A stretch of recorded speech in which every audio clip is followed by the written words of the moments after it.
All right, last night I criticised, quite rightly I reckon, Sydney Teals, Kylea, Tink and Sophie Scamps for joining forces with the Greens to accuse Israel of war crimes 9 days after the terrorist organisation Hamas slaughtered over 1,400 innocent Israelis. The two MPs sought to condemn Israel for war crimes. They've called for an immediate ceasefire. They also sought to erase a statement that said Australia stands with Israel and recognises its inherent right to defend itself. They're in response, the New South Wales Jewish Board of Deputies condemned the MPs, said their position was completely indefensible and morally reprehensible.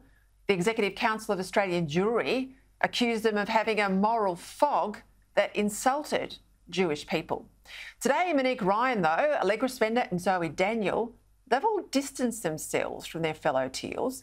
And this followed a statement from Scamps, which looks like she's trying to walk it all back from yesterday's shameful move. Too late, I reckon. Joining me now to get his thoughts on all of this, Alex Ryvchin, the CEO or co-CEO, the Australian Council of Australian Jewry. Alex, thank you again for your time.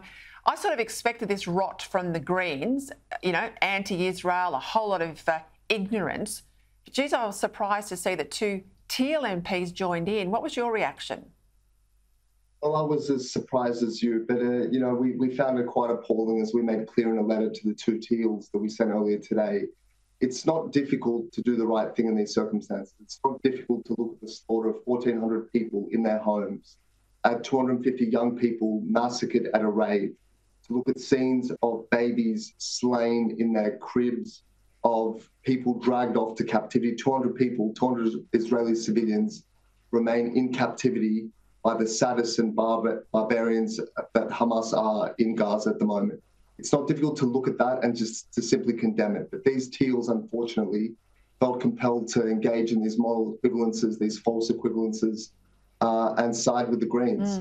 And as you said, they both issued statements this morning which whitewashed the fact that they stood with the Greens temporarily, and only highlighted the fact that they ended up voting in favour of the resolution.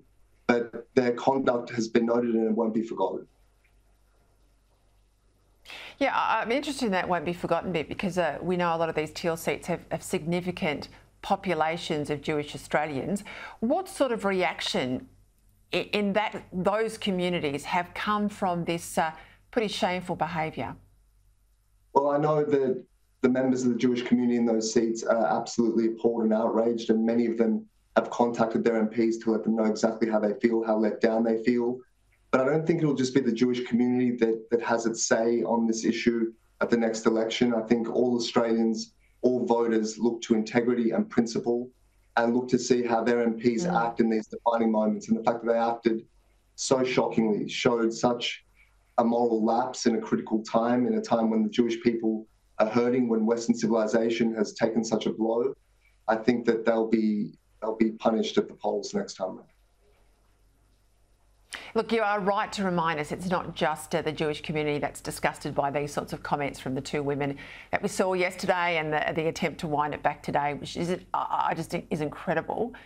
I've got to ask you too about comments. They came in late this afternoon. Labor Senator Fatima Payman, she condemned Israel for its response to the Hamas terror attacks. Watch this. The killing of innocent civilians in Israel should be condemned, and we condemn it. The killing of innocent civilians in Palestine should also be condemned, and we must condemn it. The price tag of Israel's right to defend itself cannot be the destruction of Palestine. Israel's right to defend its civilians cannot equate to the annihilation of Palestinian civilians. I hereby call for an immediate ceasefire to come into effect. I mean, how does Israel, if you follow her logic, fight back against terrorists with one arm tied behind their back? Well, there are those who want us to very quickly forget the scenes of a week ago, those horrors, and to forget that 200 Israeli citizens remain in captivity. And they want to draw us into these arguments about root causes and false equivalences and both sides and this sort of nonsense. But all decent people will recall what happened, the atrocities that occurred. We certainly will never forget them. And the fact that what Israel now does, it's not about harming Palestinian civilians. No one is interested in doing that. That's where Israel is different to Hamas. It's about returning the captives to freedom. It's about eradicating Hamas entirely and ensuring that in future they can never do this sort of thing again. So these sorts of arguments about both sides and protecting civilian life, both in Israel and the Palestinian territories, they miss the mark completely. What about this line that you can be anti-Israel, but that doesn't make you anti-Semitic? Because I've seen that line crossed repeatedly in recent days. One can certainly criticise Israeli politicians and aspects of Israeli policy, and no decent person, no reasonable person would consider that to be anti-Semitic. No one has ever made that argument. But what we've seen in the last few weeks is individuals who claim to be pro-Palestinian or critical of Israel really reveal themselves for having a very deep-seated hatred of the state of Israel, hitting at it in its darkest, most traumatic period of time, attempting to draw equivalences between the state of Israel and the terrorists that it needs to fight.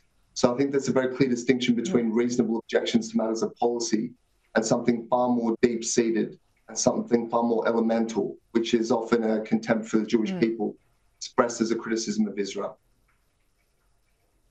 And the right to Israel existing at all. Alex Ryvchin, thank you for your time.